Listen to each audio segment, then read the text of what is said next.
Dan Yanqing, quel est votre avis sur l'avenir et en face de toi, en face de vous, par rapport aux outils et progrès techniques? Oui, il ne faut pas nier que le progrès technologique nous apporte beaucoup, beaucoup d'avantages. Par exemple, dans l'éducation, on a le télétravail ou bien des cours en ligne et dans le domaine médical, on a aussi des scanners médicaux ou bien des applications de suivi de la santé pour rendre la diagnostication et le traitement plus efficace.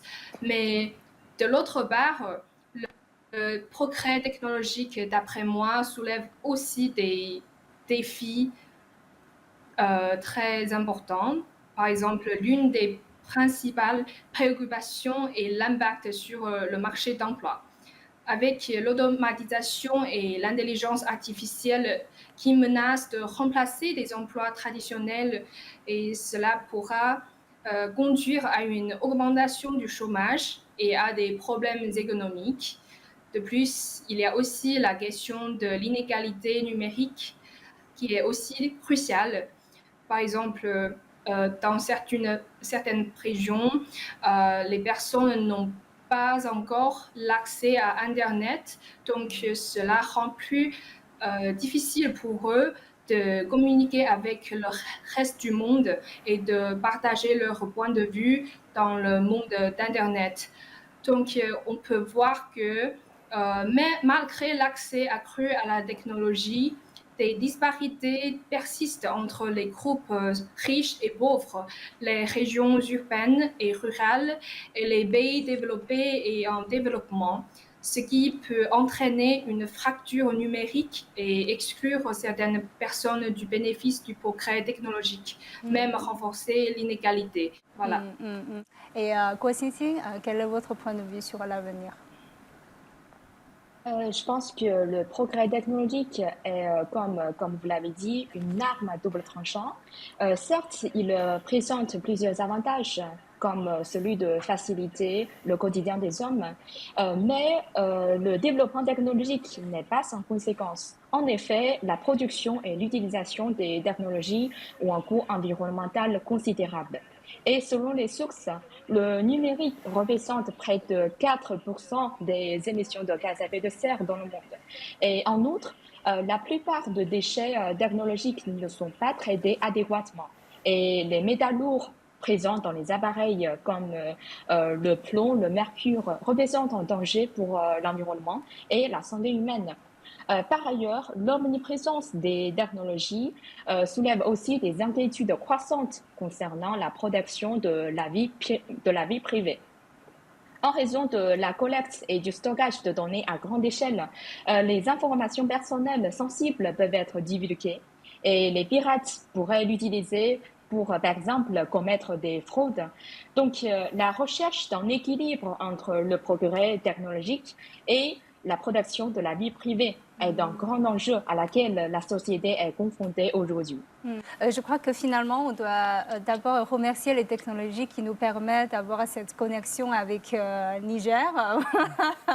Mais c'est vrai qu'il faut peut-être plus de gouvernance, plus de, au niveau du pays et plus de gestion pour les êtres humains. Et Yawale, qu'est-ce que vous en pensez? Nos étudiants aussi sont présents dans le studio. Ils ont bien écouté leurs frères de la Chine et ils vont aussi s'exprimer sur donc les progrès techniques, comment alors y faire face. Ils ont un peu reçu et capté les propos des étudiants chinois. Ils vont aussi essayer de donner leur avis, n'est-ce pas? Bien sûr, malgré les avantages qu'il apporte le smartphone pour nous permettre de, d'acheter des choses sur le net, de partager des trucs, de faire des recherches et puis ça nous permet énormément de choses. Il a aussi vraiment des inconvénients. Pour moi, comment contrer ce progrès technique puisqu'on est en perpétuelle évolution de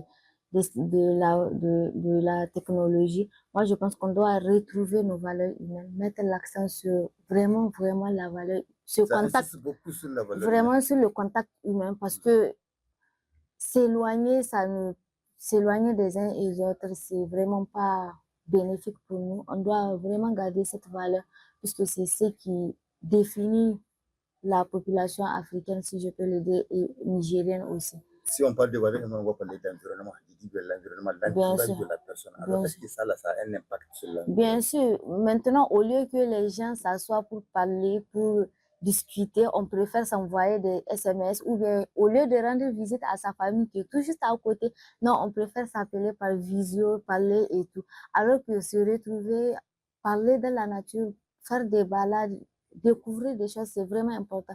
Et même pour la santé et même pour le Mais tu ne bien-être vois de pas la que c'est le personne. modernisme, le monde évolue, tu as parlé de perpétuelle évolution. Bien sûr, c'est ça le côté positif Oui. de cette évolution technique. Mais pourtant, on doit pas perdre ce côté aussi humain de notre génération, bien sûr. Merci, Jalila.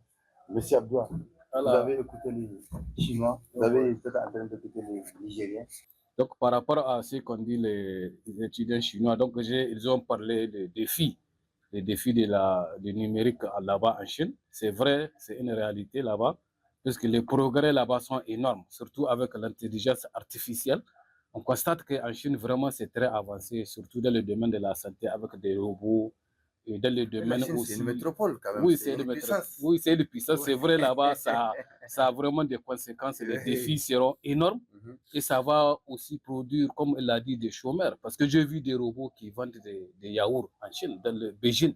Au lieu que ce soit des personnes qui les vendent, c'est des motos, c'est des robots, il n'y a personne. Donc les gens vont perdre cet emploi. Même ici, c'est nous, parce que Même tu bon, peux chez nous, envoyer c'est pas. un petit pour lui donner 5 francs. Oui. Mais maintenant, tu préfères utiliser ton smartphone pour appeler. Pour appeler, oui, pour tout à parler. fait. C'est vrai, même ici en Afrique, ça a vraiment des conséquences. Ça peut, à long terme, créer aussi des chômeurs avec l'intelligence artificielle, même si qui n'est pas encore vraiment très développé ici en Afrique. Mais je pense que vraiment l'avenir du numérique, c'est autre chose. Vraiment, le monde sera bouleversé très, très prochainement. Mais on pense que vraiment, il faut qu'il y ait une certaine maîtrise. Oui. Et par rapport à l'environnement, c'est vrai, ça gâte l'environnement avec l'émission de gaz à effet de serre. Oui. Donc, c'est aussi vraiment, ça a les conséquences sur la santé des personnes, des citoyens. Donc, il va falloir aussi prendre des garde-fous de ce côté. Il faut qu'il y ait les recherches pour contrer ce problème.